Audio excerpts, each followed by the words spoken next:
I have not given a sermon with this many people so close to me in like a year and a half. It's nice I can actually see your faces.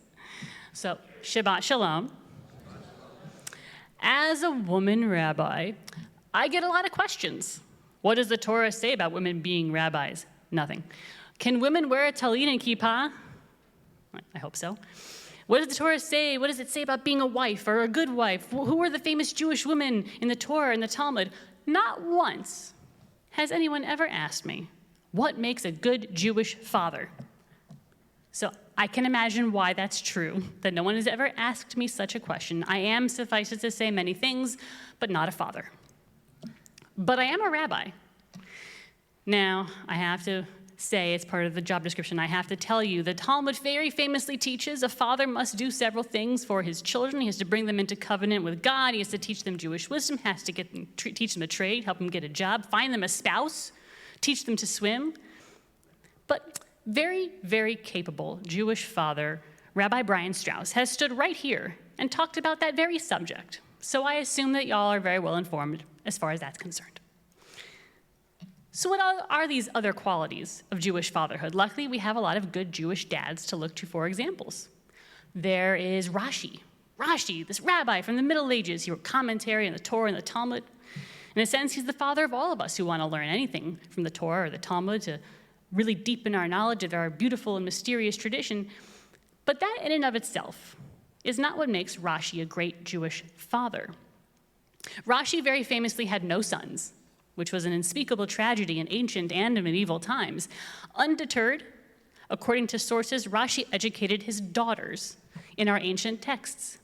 He chanced scorn or even condemnation from his peers, but his need to spread the word about our beautiful tradition to his children was too important. And they went and taught other women, and their sons learned from their grandfather Rashi, and they became legendary Jewish scholars in their own right, proving that great Jewish fatherhood is also exemplified through great Jewish grandfatherhood. Or what about a more modern example?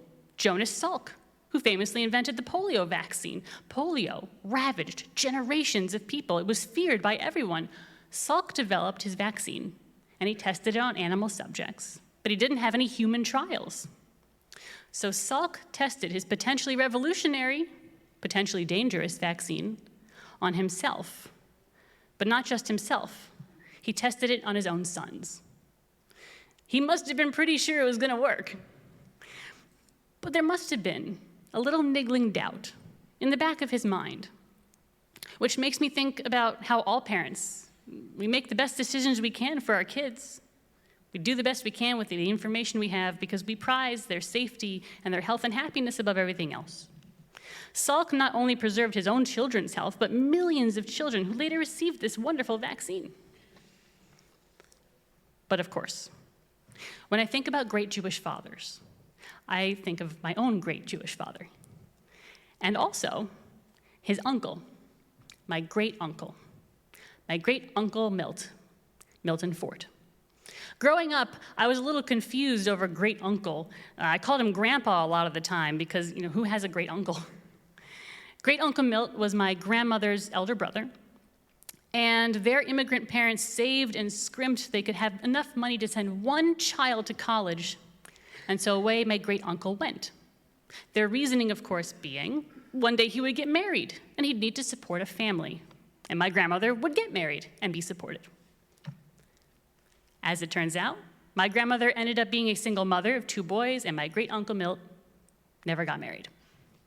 He became a doctor, however, against all odds. He served in the Air Force. He was stationed not right here, but in Amarillo.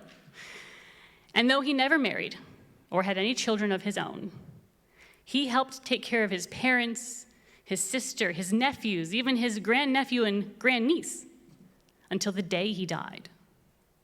Great-uncle Milt never carried the title Grandpa, but I always felt, and I always say, that he's the paternal grandfather that I never had.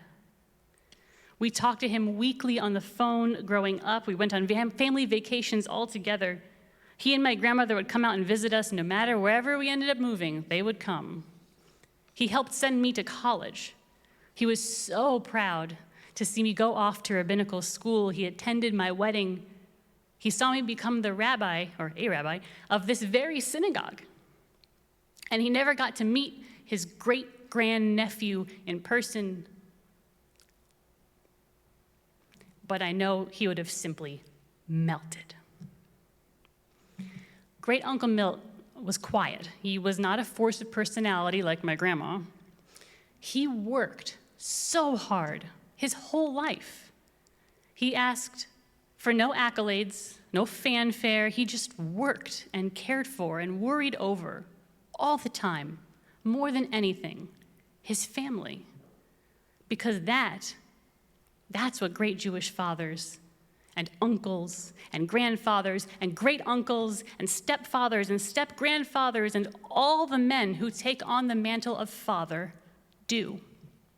They dedicate themselves to the well-being of their children and all who are lucky enough to be thought of as theirs.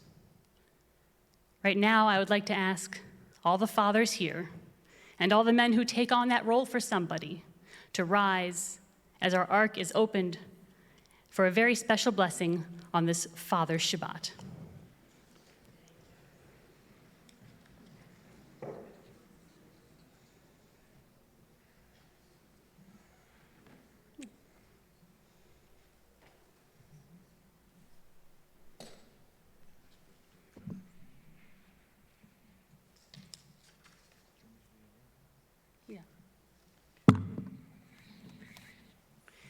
This prayer is written by my colleague, Alden Solovey, who is himself a father.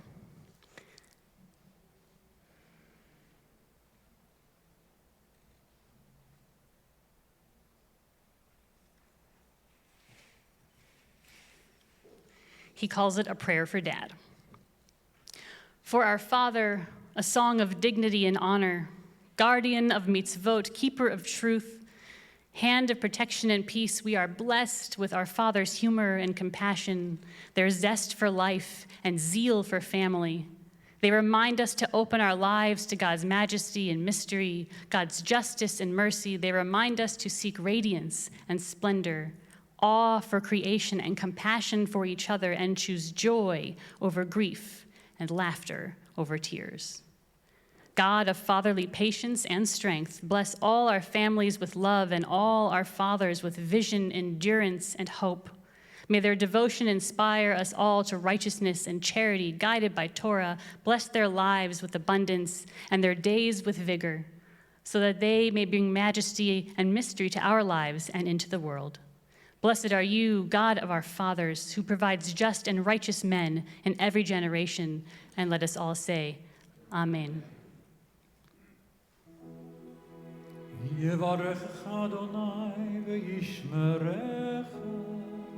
May God protect you and bless you.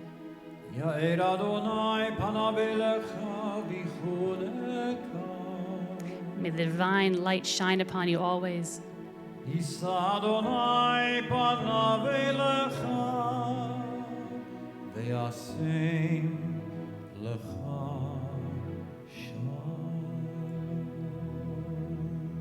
May all our fathers be blessed with the most special blessings, that of peace. And let us all say, Amen.